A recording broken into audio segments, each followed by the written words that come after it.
So my topic is on challenges and shortcomings of HIT, which is also known as Health Information Technology. For my introduction, Information Technology includes the EMR and the EHR, which is the Electronic Medical Record and the Electronic Health Record. In my introduction, I also included a 3D body scan and a picture of an app retrieved from GoForward.com, which is basically an up-and-coming primary care model that allows patients to get data from their EMR. For my goals and objectives, I put challenges and shortcomings of HIT, break down the cost of implementation, explain various barriers involving health information technology, and propose a solution to the issues surrounding health information technology. For my challenges and shortcomings, I put the top 4 most common challenges surrounding health information technology. And the first one, and might be the biggest one, will be the cost of implementation, potential for user errors which may result in medical error, risk to patient safety, and technology adaptation. And here I included a graph that basically says the exact same things that I just put, with the exception of standardization and liability. For the cost, I put follow the money. So a significant barrier to health information technology adoption is the cost of implementing the technology. Most practices need to spend $65,000 to $100,000 to install an entire EHR system, and this is just the cost of implementation. This doesn't include the maintenance or the cost of training. Hospitals cost up to $2 million to fund. A 2005 study estimated a $63,000 a bed in hospitals and $85,000 annually for maintenance, and this is this is not included with the cost of implementation. Referencing Escape Fire, I put that we spend more annually on healthcare, but outcomes are no better. Don Berwick had mentioned this in Escape Fire, and I feel as if it's related to healthcare and technology, because being as we spend so much on money, we don't have the health outcomes that we hope for. So with health information technology, I believe that we can find a future for better healthcare. For the cost breakdown, I put a graph that just shows the cost of electronic medical record adoption through the first 60 days. And for a solo practice, it ranges around $150,000 for the hardware costs, the software and maintenance, physician use, and labor costs to transfer data. And for the practice of 5, it's the same exact thing, but it ranges around $200,000. For the potential risks, I put inputting information into the system incorrectly, which can result in medical error. And as it is, medical error is 1/3 of the United States patient death. So obviously we don't want to increase that number. In addition, I put system errors, which can include improper coding of a barcode, corrupted data files, and corrupted calculation formula. Improper coding of a barcode is pretty significant in terms of errors, because with improper barcodes comes the chance of an increase in medical error. For the virus and malware threats, this is not a perfect science when it comes to stopping hackers or anybody who wants to break the system barriers.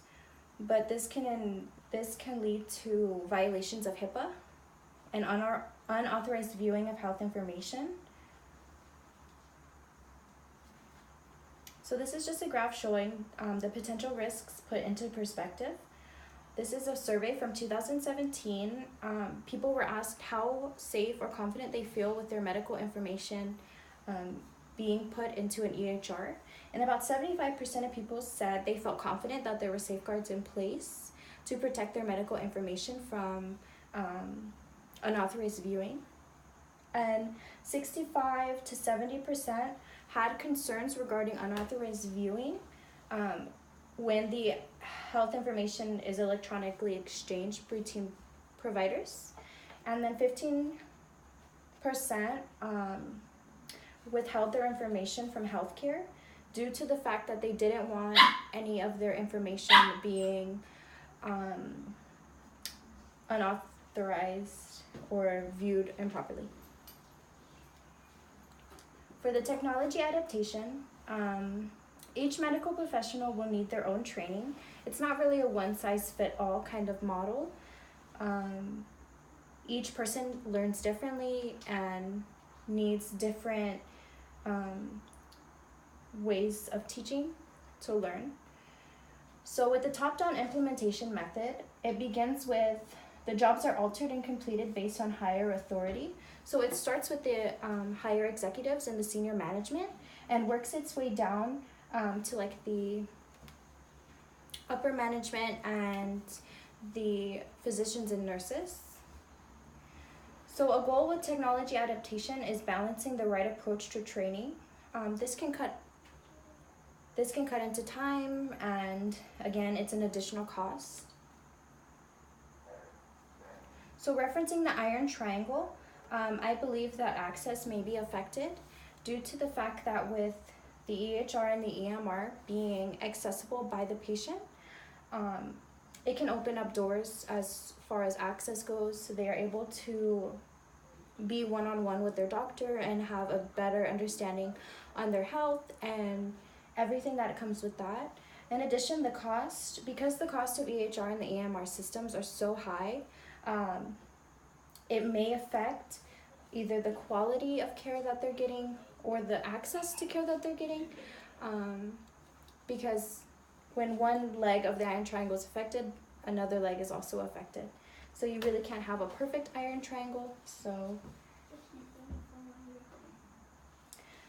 for my methodology and the goals that I want to achieve, I have find proper funding for technology and cut costs when necessary, ensure the programs are interoperable and properly secured through the networks, create and identify reasonable training and education programs so people are well versed on the usage of health information technology, and create programs where the doctor and patient can work as a team. So to ensure the programs are interoperable and properly secured through their network, this goes back to the potential risks that come with health information technology. We want to make sure that the programs are able to be used throughout a range of systems and through different practices and even in hospitals. And also we want to make sure that they're secured so there's not a potential risk of a HIPAA violation or patient medical records being unauthorized viewed.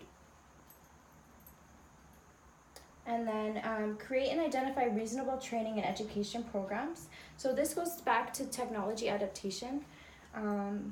Because it's not a one-size-fits-all scenario, we need to find different ways that each person will be able to be trained efficiently so that the system is used to the best of its capabilities. So towards the future, we want to see the effects of long-term health information technology, the impacts on healthcare of Americans, and more technological improvements, and the prospect of better healthcare overall. So the main goal of this whole presentation is having a better health outcome. And we want to see the impact on the healthcare of Americans, as well as we don't really have the long-term financial data on how health information technology impacts the medical field. So it would be nice to get that information so we can see how we can improve the costs and the access and the quality. What this means as a health administrator. As a health administrator, the issues surrounding health information technology shows that there is still work to be done in the healthcare system. Working towards implementing more technology in healthcare could have a lot of beneficial effects. With the proper training, health information technology can increase the productivity and effectiveness of the healthcare system for all. Making the patient's health is my top priority as a health administrator. And in an age of technology, this can be better accomplished through health information technology. So these are my references. I referenced all of the work I used in both my paper and in this presentation. And we as a team decided to put all of our questions in a Kahoot game so it can be a little bit more interactive and encourage more participation. And that is my presentation.